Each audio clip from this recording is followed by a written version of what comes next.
Careers, Armed Forces to Dairy webinar. So for those who don't know me, my name is Lynn Somerville and I am the skills lead on what is called the Digital Dairy Chain. So the Digital Dairy Chain project is a £21 million UKRI funded research project that spans the south and west of Scotland and Cumbria. So my role on the Digital Dairy Chain project is to help look at that future workforce needs across the dairy sector and its supply chain. So you'll note that University of West of Scotland is noted on this slide, so that is where I'm hosted. So we are super excited about today's webinar. You're going to hear from 3 ex-service personnel, Becca, Jamie and Fiona.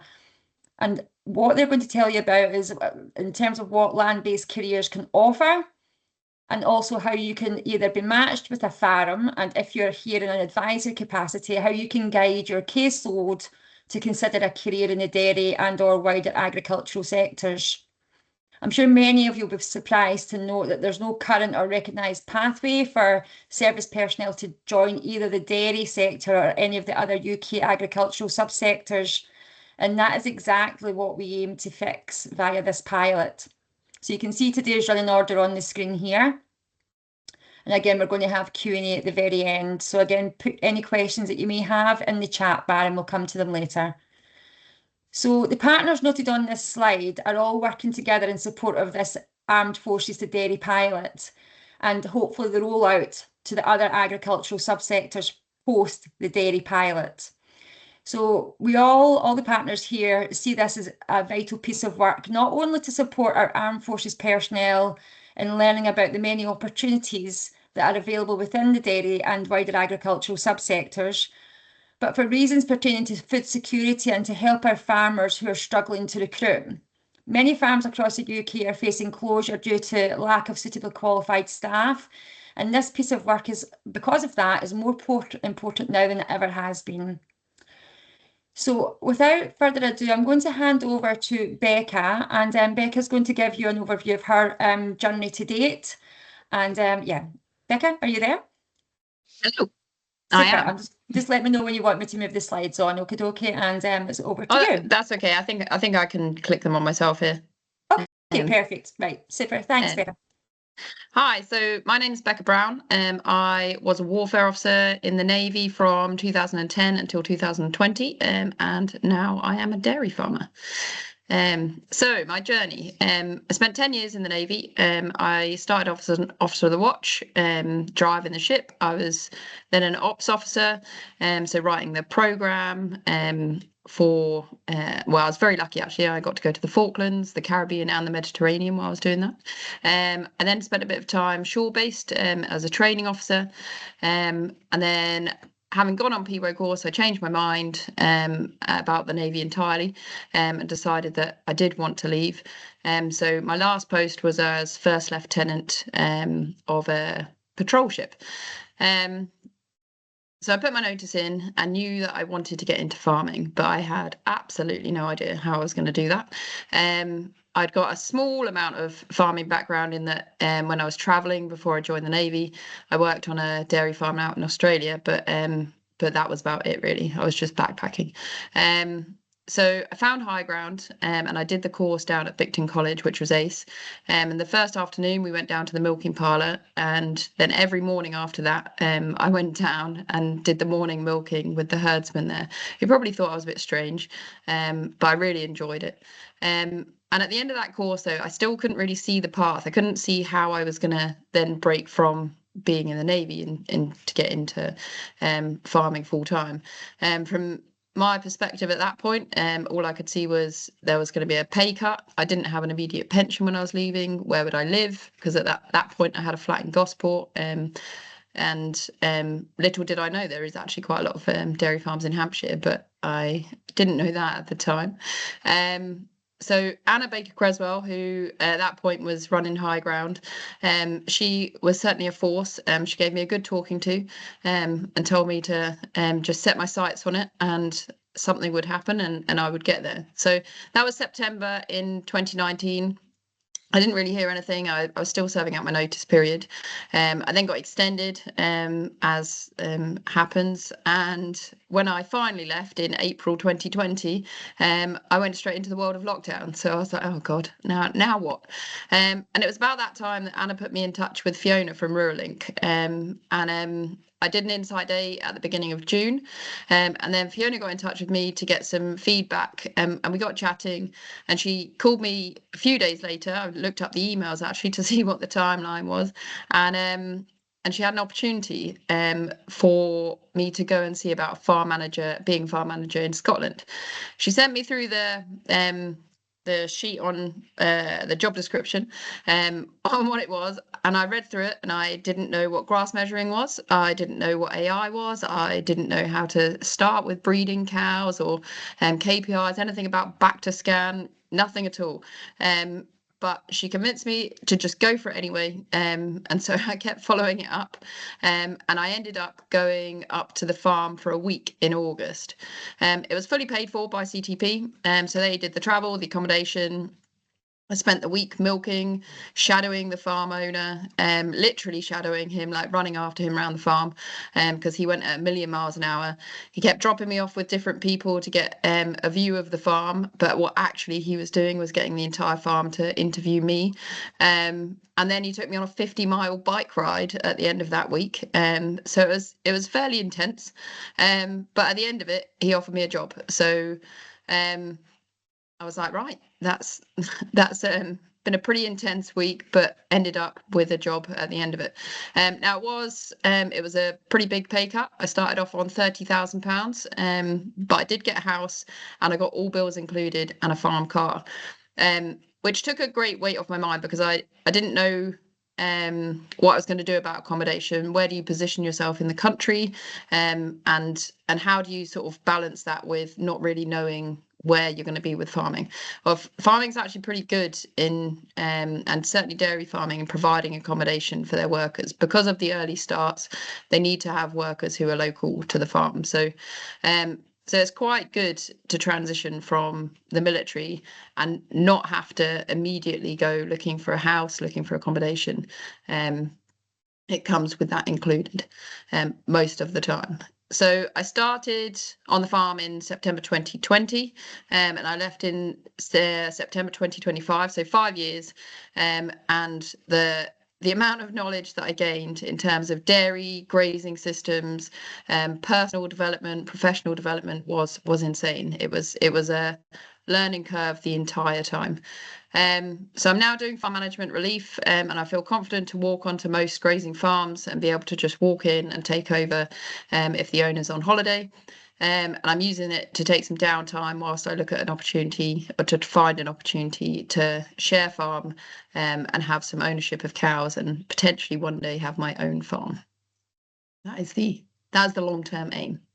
Can I just, sorry, I'm just going to interrupt. I need to put the slides on for you, I think. I don't think they're moving on for the main audience. Catherine, no, I haven't actually. I just moved it. Can you see? It says, what was I looking for? What I was looking for. Is that moved on? No, because it's still on. Oh. I've just moved it to Royal Navy Dairy Farmer Manager Relief Farm Manager slide. So is it meant to be what I was looking for? Yeah, so that's us now on the right slide. Sorry, just tell me when you want the next slide. One more, to what I was looking for. So I knew that I wanted an outdoor life. I wanted to be active. I wanted to work with animals, specifically cows. Not sure why, but I do love cows. And I wanted a sense of purpose. My backup option, I got a job offer from Amazon, and I cannot begin to tell you how glad I am that I did not take that. I didn't have any idea really what I was getting into. It all looks very sunny and beautiful in those pictures. Lovely grass, beautiful scenery. And I was told that I probably had rose tinted glasses. So next slide.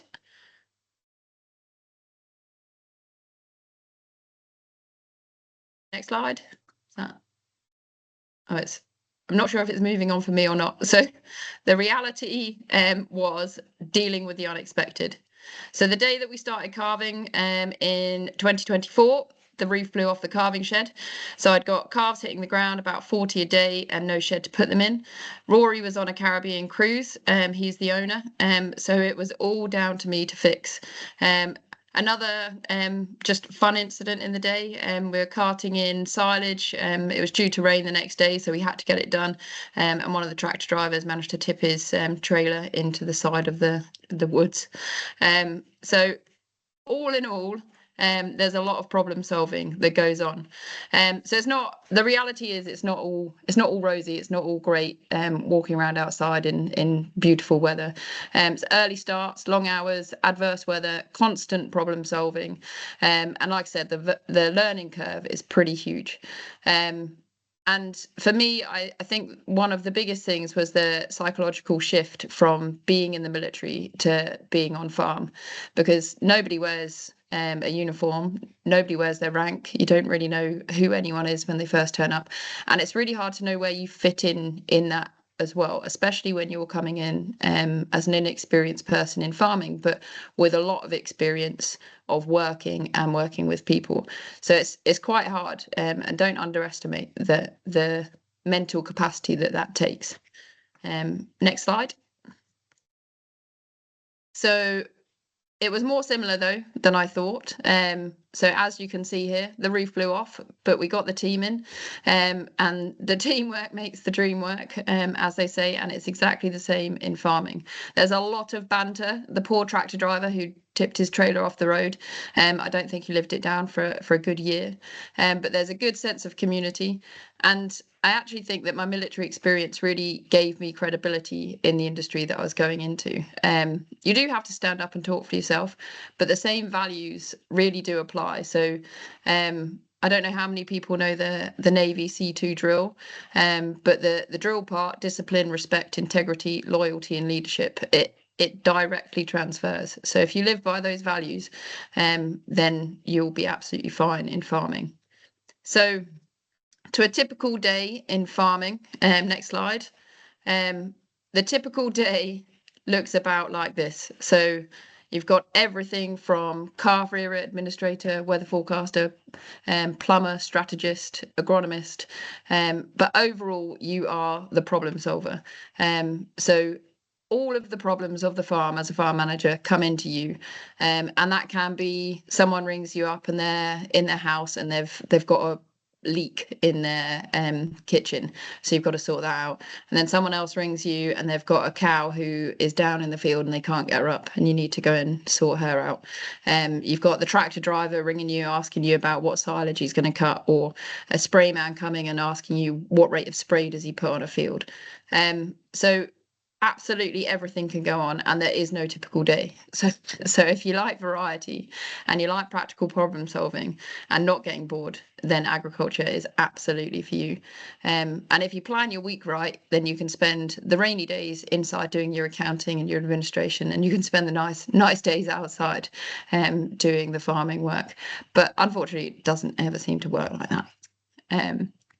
So next slide.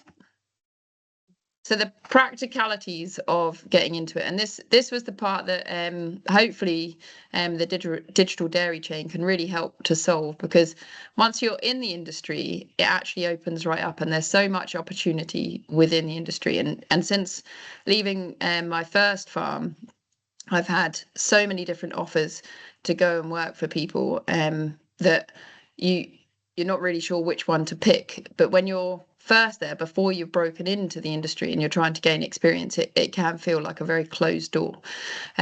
So the first ones, I would say, High Ground and Ruralink, they really are the first steps.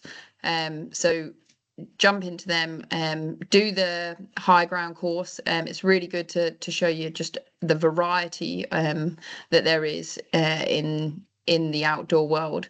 And then Fiona is brilliant at getting into specifically into farming and different aspects of farming. And also she is fierce when you're unsure whether you should go for something. She is also very good for a motivational talk to make you feel like you can do it. So Definitely start with those.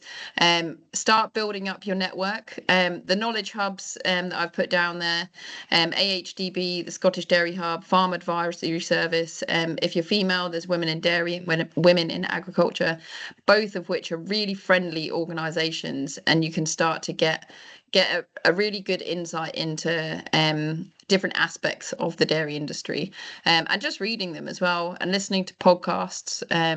Then you can start to understand what it's like, and it starts to become less of a scary option. Facebook groups, so farmers don't really have anywhere that they advertise jobs, and that's a hard one as well. Most jobs seem to be advertised on Facebook, or by word of mouth, but when you don't have a link into the network, Facebook is a really good way to find those initial jobs and just ring people. That's what I've been doing. Now that I'm looking for my share farming opportunity, I just ring people up. Sometimes I've been passed their number, sometimes I found them on Facebook, and I haven't had a single person say, no, you can't come and see me and look around my farm. So I've been all over the country, and I know we're specifically talking about Scotland, but I've been everywhere from England, Wales, Scotland. I did get offered to go over to Ireland, but I thought it was a bit of a step too far. And people are really willing to take the time to speak to you, to show you around, because they're proud of what they've achieved and they're proud of their farms. And most farmers are pretty aware that the age of farming, the average age of a farmer, I think, is now 58. So they need people to come into the industry and take over.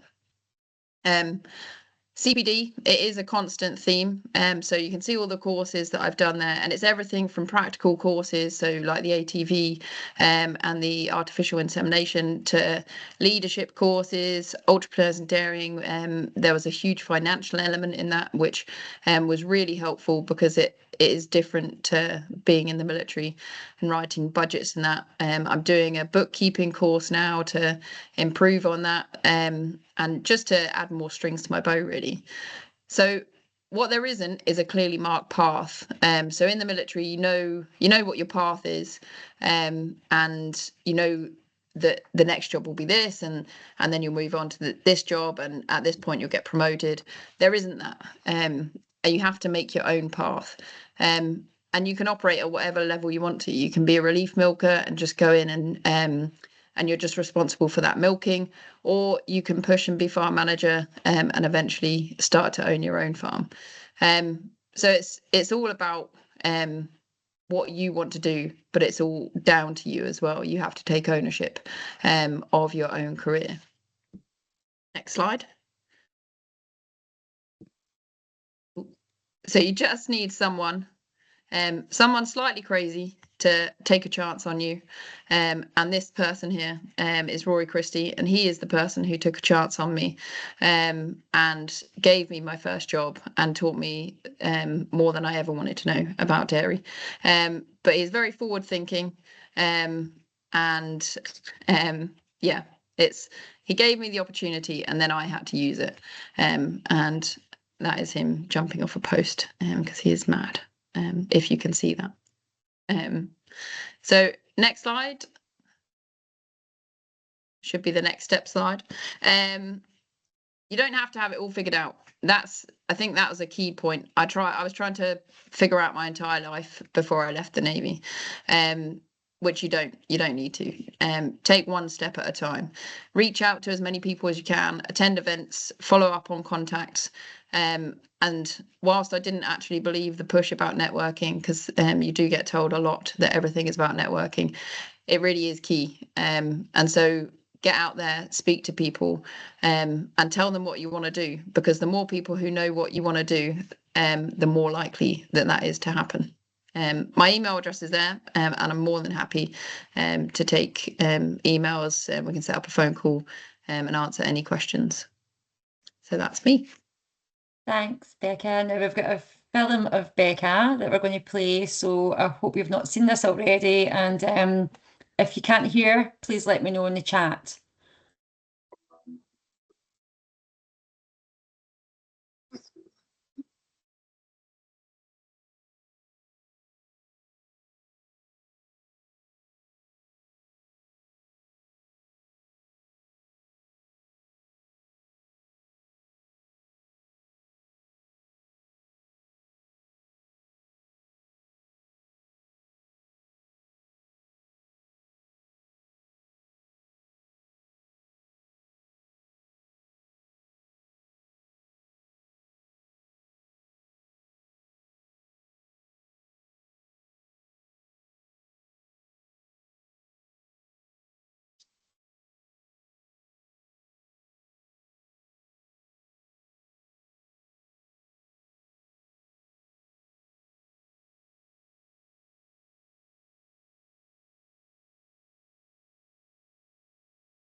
Thanks, Becca. So I would just like to highlight this is one of the, if not the most viewed video linked to the digital dairy chain. There's such a buzz about what Becca's been able to bring to the sector, and there's so much excitement surrounding the potential that this pilot can deliver to the benefit of our farmers across the UK.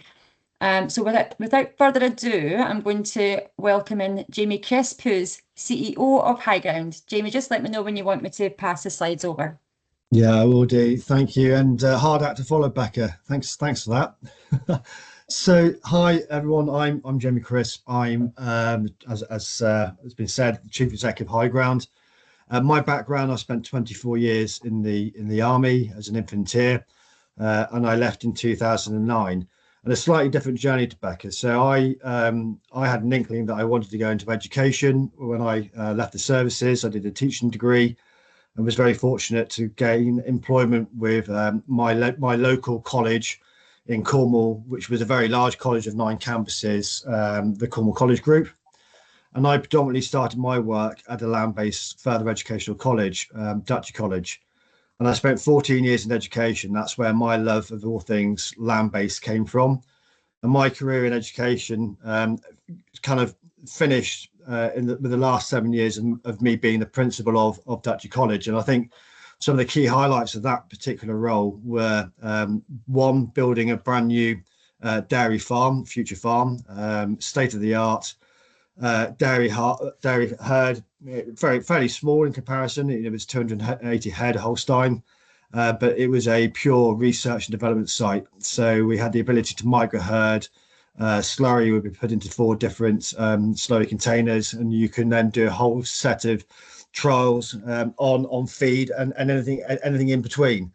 And then I think I came a little bit of a unicorn in the sense that I was a veteran and had a long career in the land-based sector, and then found myself coming into High Ground Charity to run the charity going forwards from the amazing Anna Baker Creswell, who founded the charity 14 years ago.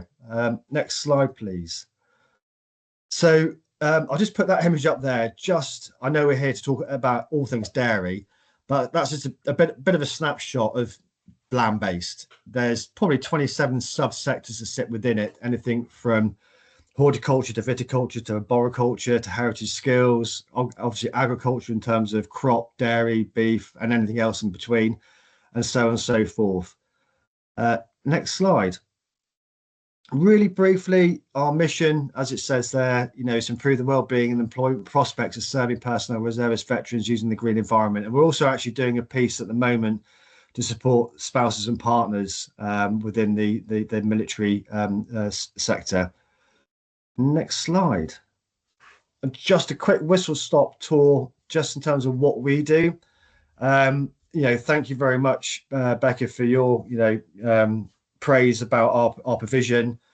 What I'd be really clear about is that we're not a training agency. The likes of Lancashire and Greendale Training and others are far better suited to deliver the ticketed element of qualifications.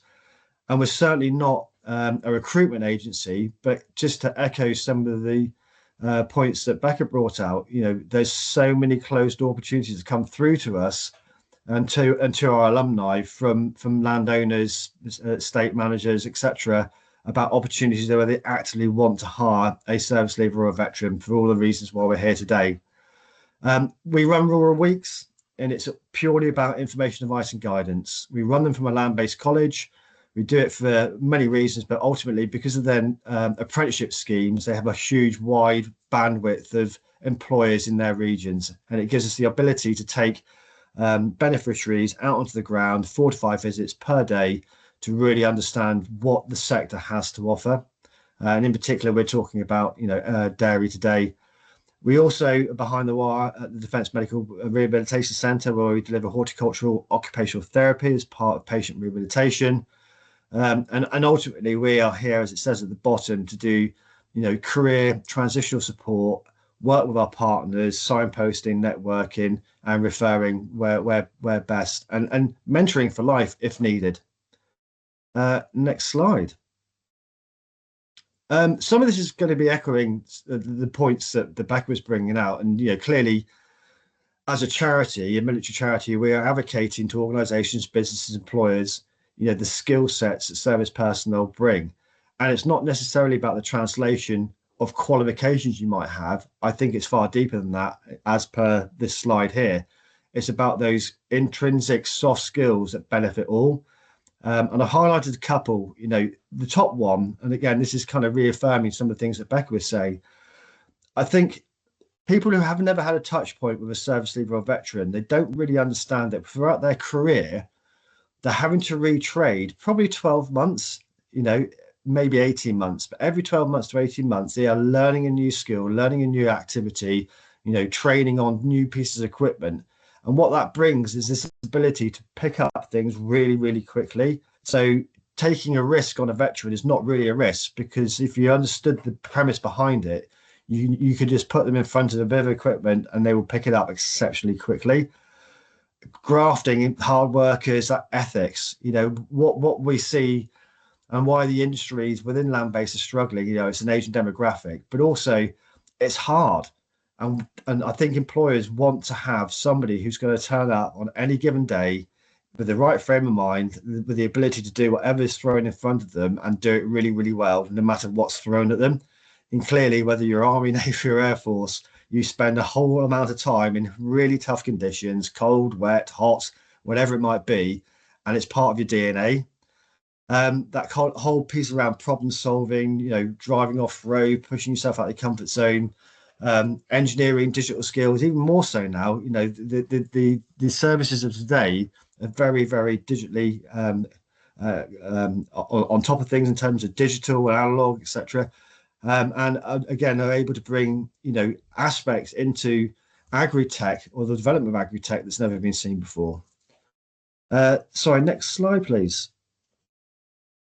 This is just a little bit more Hans. I took this from the OBA's website a while back, but it just highlights the skill set that service leavers and veterans bring, and some of the things that might not necessarily be on the other side. And if you're an employer, and I'm not sure whether this is still in place, but there's obviously NI savings and contributions over the first 12 months of hiring a service leaver and veteran, and that was supposed to get rolled out of service last year, but I think it was so well taken on board that they were looking to retain that element of it.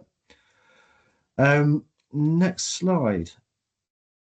I just had a little bit of a play here around, is it obvious, by service, each service has a particular element of structure to it that might be slightly different from the other, but there is certainly crossover across all three in terms of the health and safety, the equipment management, the data and operational planning.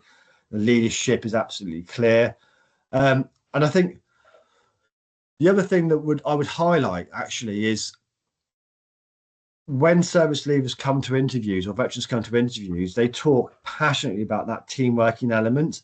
And they sometimes forget the fact that actually they're able to work in isolation as well. They don't have to have that team around them. They can, as in Becca's case, which she's demonstrated absolutely perfectly, as an individual, you're still able to operate and deliver anything that's asked of you on any given day. So, and I think the other thing is that we also forget that every single big organization still has a key set of themes that sit within each industry. So if you might not necessarily think that you have the skill set immediately, but there is certainly other crossovers such as HR, IT, health and safety, logistics, and on and on and on. Next slide. We're talking about dairy today. It's becoming very, very technical. Modern dairy is asking for highly skilled and technical team and driven mission focused. Again, I'm just trying to reiterate the points Becca made through these slides in terms of what is needed within farming. It's commitment, it's those early starts, it's that reliability, it's the ability to work machinery and technical skills, it's that responsibility and leadership, the conditions of work, making calm, responsive decisions when everything, the whole world's falling around you, which is fairly well demonstrated in Becca's slide when the cowshed started to collapse. And then, the opportunities in dairy are huge as well. And there's just a few there. You've obviously got the manual milking, but you've got the robotic systems coming in. You've got the agricultural engineering, farm operations manager, feed nutrition support, supply chain logistics. The list goes on. And depending on, the employer, it might not necessarily just be purely based around dairy. There are many, many large estates that have a multiple of enterprises operating. So there could be, from an estate management perspective, yes, a head of 1,000 cattle on one side, but you could have tenancies, you could have forestry, you could have a conservation ecology operations happening, and so on and so forth. Next slide, please. I just put this up just to showcase kind of a snapshot of our partnership and the people that we're working with, and the people who support the work that we do. Just as out of interest, I think my next slide is just my details potentially. Again, please do reach out. If you want any information, support, further guidance. Geographically, if you want to be networked with a farm or estate that we can help with, we can do that. And I think my last closing points on this is that, again, probably echoing some of the things that Becca said, one of the things that we say to our beneficiaries all the time is do not take for granted that ability to volunteer or work experience. And every person you'll talk to will give you some form of opportunity. And I think it's just being brave sometimes, looking around your local area, seeing, who is in the land-based sector, which farmers are available, walking up onto the door, knocking on the door and saying, this is who I am. I really want to get into the industry. I'm here for 2 weeks. I'll do whatever you want me to do. I don't want paying, but that takes you a really, really long way. That's me, Lynn. Thanks, Jamie. I think it's probably worthwhile highlighting that you are a UK-wide charity, so you have Scottish OSA registration as well, don't you? Yes, yeah. So up until last year, England, Wales, Northern Ireland, we are now registered with OSCR. We are probably in our fledgling steps of how best now to operate within Scotland to support the Scottish community and the veterinary community within Scotland. So it's a work in progress, isn't it? We're going to get there. Definitely, and we'll support you wherever we can. Thank you. Thank you, Jamie. So we also have Fiona, who is obviously a key component alongside High Ground in Becca's journey. So I'm delighted to welcome Fiona to join. And again, Fiona, just let me know when you want me to move the slides on. All righty. Thanks very much. And it's a real pleasure to be here and to be highlighting Becca, who I've really enjoyed working with all those years ago, and it's great to see how you've been able to progress your career. So if we move on, very brief introduction. So I'm also ex-army, been in all the horrible places, but some nice places too. And I moved into my career having grown up on a vineyard as a child, went away to the army for 25 years, worked in military intelligence, and then set up Ruralink. COVID hit, and that's why my career's gone in two directions.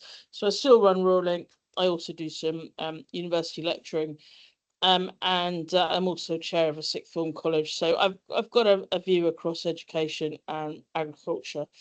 Moving on, please. So very little bit of historical context, which will take me seconds, but back in the First World War, we had 4 million people, Brits, demob, build please, and a lot of them were pushed into agriculture. So yeah, just build the slide, please. We can and they were pushed into agriculture, which of course back then 100 years ago was a very manual business and required a huge number of people to do manual tasks, needed the strength, and it was also, as it wasn't talked about in this way, but was of great benefit to people who needed time to get back into their communities. And of course, a lot of the workers had been lost during the war. Slide, please. If you go forward 100 plus years, the armed forces have become much more technical, and build here as well, please. But so has farming, of course. And so the transferable skills are still there. They're just very different. And farming looks different, just like the armed forces looks different. But what's true, slide please, is the values that still transfer between the armed forces and the agriculture and wider rural sector. And all armed forces personnel are brought up on mnemonics, so I thought we'd better have one. And farmers spells out formable, which really means trainable, i.e. this point about being used to learning new roles. And so, armed forces people are very good at doing that. Adaptable, whatever the problem is, absolutely reliable in the way that unfortunately some people are not. Meticulous, tend to have good attention to detail, energetic and robust, and selfless. And the point that Jamie made about being team players, of course, is at the heart of that.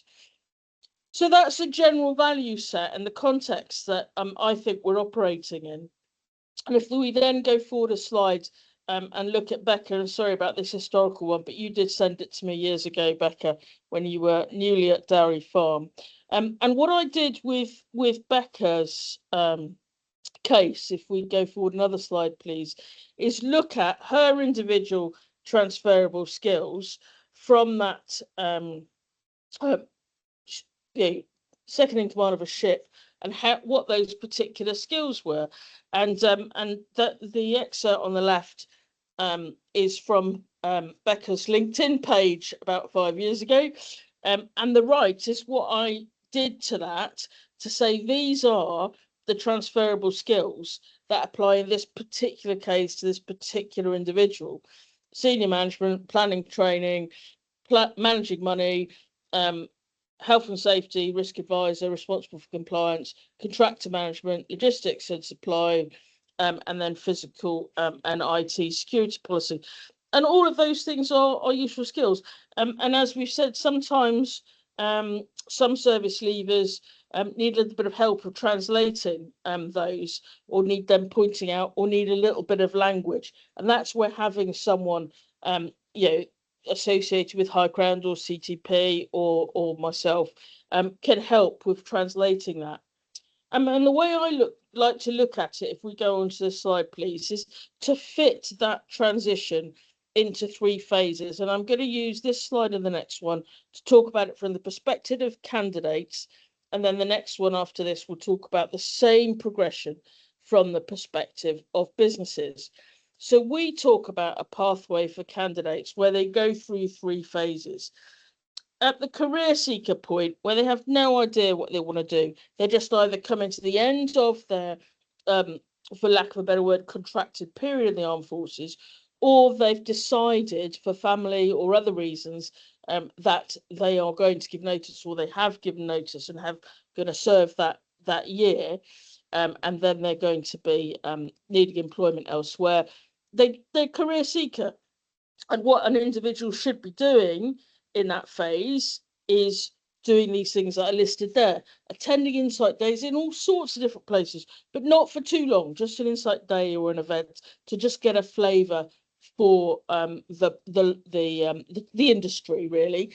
Networking with ex-military, and the ex-military community is hugely generous with their time, whether that's pinging people on LinkedIn, putting a thing on LinkedIn saying, I'm leaving in 12 months and I don't know what I want to do. Can I have some chats?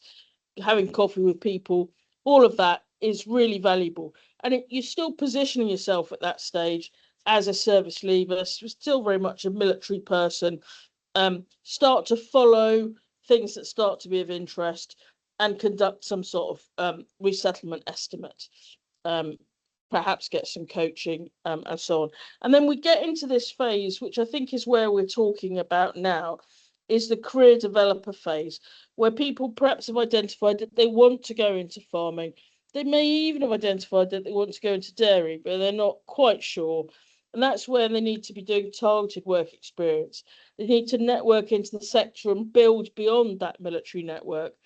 Adjust the LinkedIn account. So instead of saying I'm a military service leaver or a supply chain operator or whatever, they start to market themselves as a dairy farmer looking for a position, for example. And then follow target companies and individuals and start to do more extensive. And that's, of course, where this brilliant experience that we're talking about today develops. And then the gateway job. The key thing about a gateway job is that it's got to be built on transferable skills. From an employer's point of view, that is a really high risk thing to do. And again, that's another reason why it's really important to have the opportunities that we're talking about now, to have someone who's advocating to employers on behalf of service leavers, because to the employer, the service leaver looks like a risk. And often unsupported people will come second in an interview process because they're really, really impressive as individuals. But in the cold light of day, when the people are talked about, they are seen as a risk. So the work experience that people get de-risks them, but the gateway job still has to be based on transferable skills. And that was the opportunity. We were able to break that risk down with Becca by getting her the opportunity on the farm, and obviously by her words persuading her to do it. Those 4 days spent on farm is where she was able to demonstrate all those transferable skills and get that little bit of work experience. So then if we go on to the next slide. Sorry, Fiona, can I just highlight that we're really pushed for time, if just in terms I've of got 1 more minute till I've been talking for 10 minutes. Okay. That's where we are. That's where we got it. I will get there, no problem. Thank you, Fiona. So from the business perspective, same 3 phases, and what we're asking businesses to provide is those work experience opportunities, those gateway jobs, but then the business growth. If you want to retain these people, there's got to be some stretch, a mentor, and then Jamie highlighted the opportunities. So we go to the next slide, please. There are other opportunities. We've worked with Agricarbon. We've got education opportunities. We've got some people working with hops in Kent. And so my final slide, but one, please, is the consideration offer a civilian work attachment for what we're talking about here. There is a way to target military leavers for seasonal roles, which gives them those experiences. But then also look at team leadership roles.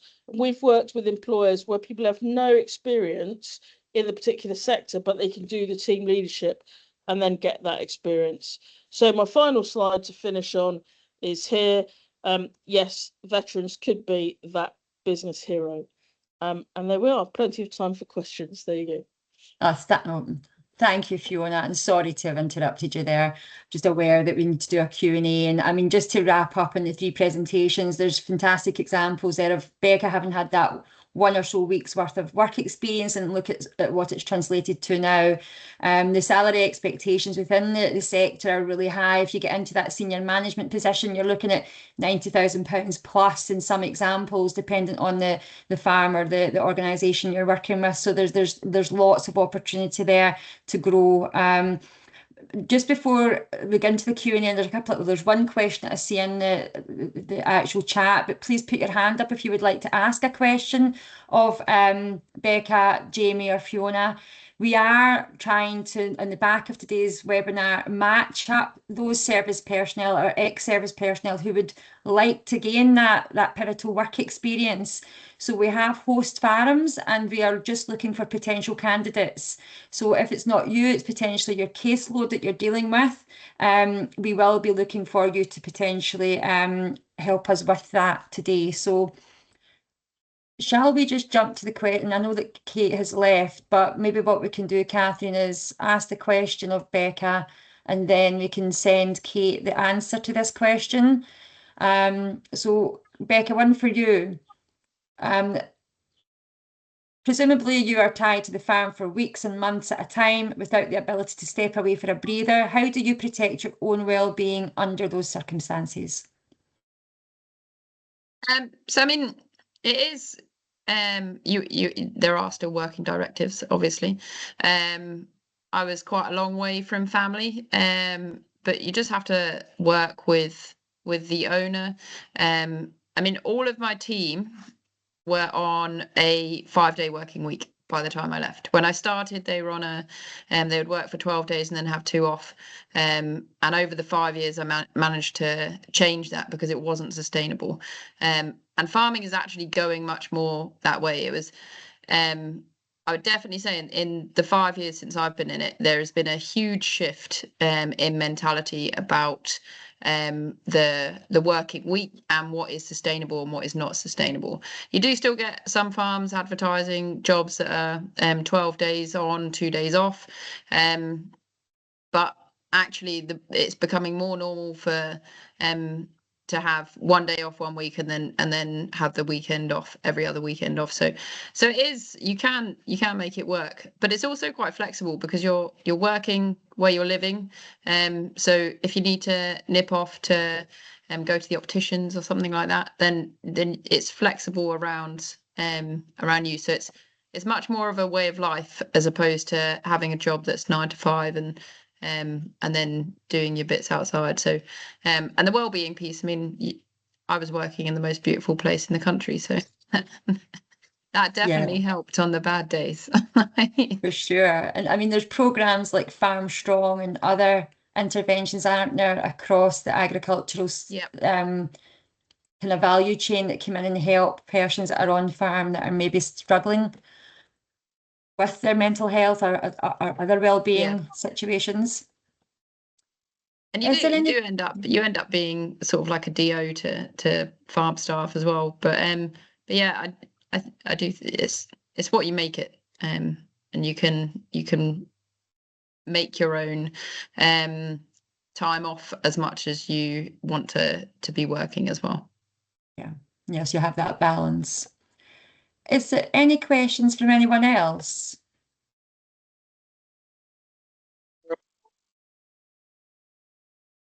Nope. I can't see any hands up unless I can't see because I'm sharing my screen. Please just come in. Andrew. Andrew, good afternoon. Just to back up a little bit what Becca says, and just to back up where I've come from. I've worked in agriculture all my life, through relatively mainly through the pig side, up to current roles now where I lead the training in agriculture at Lantra. The industry is massively changing. It's had to change in terms of working hours and things like that. And as Becca says, the 5-day week is becoming a lot normal. The forward-thinking businesses, not just in dairy, but in pig sector as well, poultry as well, they're all having to change and adapt their traditional working patterns, mainly to keep staff, and also it's working really well. And those that do it and do it well, they have a waiting list for people who want to work with them farms because they're seen as businesses that do value their staff more than anything else. So and Becca was very fortunate to be able to bring her skills to a business and adapt and change that business way of thinking, which I applaud really well. Well done, Becca, sort of thing. And the more and more businesses that start to do this are starting to see the benefits of it, and because it does become, that person becomes more efficient. Once they have more time off, they have more efficient. They see the family, they have some time away and stuff like that. So, and agriculture's still got a long way to go in selling that story. We don't shout about it enough how we are changing to the new workforce, what we have to do as well. And also just to touch on a little bit what Jamie says about technology. Technology is phenomenal in agriculture at the moment now, and it's all not to replace people, but to help people. And it's absolutely brilliant sort of thing. So that's it from me. Thank you. Thanks, Andrew. Does anyone else have any questions? I'm wondering if any of the work coaches on the call have any questions about how the farm pilot might actually work. If you have any potential candidates that might be interested in that work experience piece. Anyone? I mean, just to give you a bit of an insight, Lancashire, Andrew, who was just speaking, is from Lancashire. Now, Lancashire are sponsoring the pilot to help give us that proof of concept so that this becomes a long-term programme versus a short pilot. So part of what Lancashire will be doing alongside sponsoring the pilot is providing health and safety training. So that health and safety training will be absolutely essential for those service personnel or ex-service personnel to go on to FARM and to meet insurance remit. So that's just one insight as to what the candidates who came through the pilot piece would be actually asked to do. So I have Ruth from DWP. Do you want to come in, Ruth? Yeah, just on the back of what you said there, I'm one of the external relations leaders working within the employer and partnership team in Aberdeen. And what we do is we capture details of those customers who are job ready and are looking for work within particular sectors. And I've just had a quick look at our current figures for Aberdeen, and there's 16 candidates who are looking for work within the agriculture and farming space. Now, whether they fall within the, veterans or ex-service users, we would need to do a bit of digging, but certainly there could be capacity there. Yeah, that's excellent. I mean, I think we probably should have a call and follow up to this meeting. So, I mean, Jamie McDonald, who's your head of partnership engagement, was on a call earlier with me and another group of people regarding this and wider conversations. But this piece of work is super important, not least for those leaving the forces, but also for our farmers, not just dairy. It's bigger than just the dairy sector, but of course we're getting the proof of concept through the dairy piece. So yes, I think we definitely need to have a conversation about that in terms of how we can capture those who are interested in the land-based opportunity, and we can marry them up with the farms that have agreed to take part. Brilliant. That's super. Thank you so much, Ruth. Does anyone else have any other comments in the back of what Ruth said from the presenting team? No?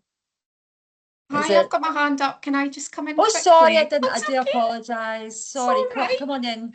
That's all right. That's all right. Thank you so much. Can I just say that was so interesting. That was so I can't believe an hour's gone by. So much information. Thank you to the presenters. Absolutely brilliant presentations. So I work with Jamie. And I've just been messaging Veronica in the background saying, work experience, can we get a call set up? We need to work out how we can get this launched out into job centres, how we can make this fit with our DWP work experience programme. So really excited. And Veronica will be in touch to set a call up about how we coordinate this across Scotland. So Ruth, absolutely, we will be including you for the north area of Scotland. Brilliant. Thank you so much, Karen. And I do, of course, recognise your name, Karen. So apologies. I don't know if we've met before or not, but I do. I don't know, but thank you for recognising my name. I'll take that. I do recognise your name. So, and I think, I mean, it's worthwhile mentioning, I know that you'll know this, Karen and Ruth, but Jamie had mentioned that he covers, or your group covers the northern part of England as well. So we would look to incorporate that within this piece of work as well. So yeah, there's definitely a follow-up action. We've got a subgroup that will be discussing this further, so we should get you onto that call. And I think Veronica from my team is due to join the subgroup, so I think we're probably well covered there. But yeah, yes. Thanks very much for that. Super. Is there any other questions or comments from anyone before we wrap up? No? What we will do in follow up, we'll send out a debrief of the meeting today in the next couple of days, but we're going to send out another follow up after the next subgroup meeting that we've just mentioned. So that'll be in a couple of weeks' time. So please, in the interim, don't hesitate to reach out if you've got any questions. We will in the next couple of days send out the link if you've got any candidates that are interested in the work experience to sign up via there as well. Okay, but again, we'll have a more detailed update in a couple of weeks for you. So it's been lovely to meet you all. Thank you so much for taking the time to attend, and thanks to the presenters. You've all done amazing, and I look forward to seeing you all again soon. Oh, Andrew, sorry, were you wanting to say something?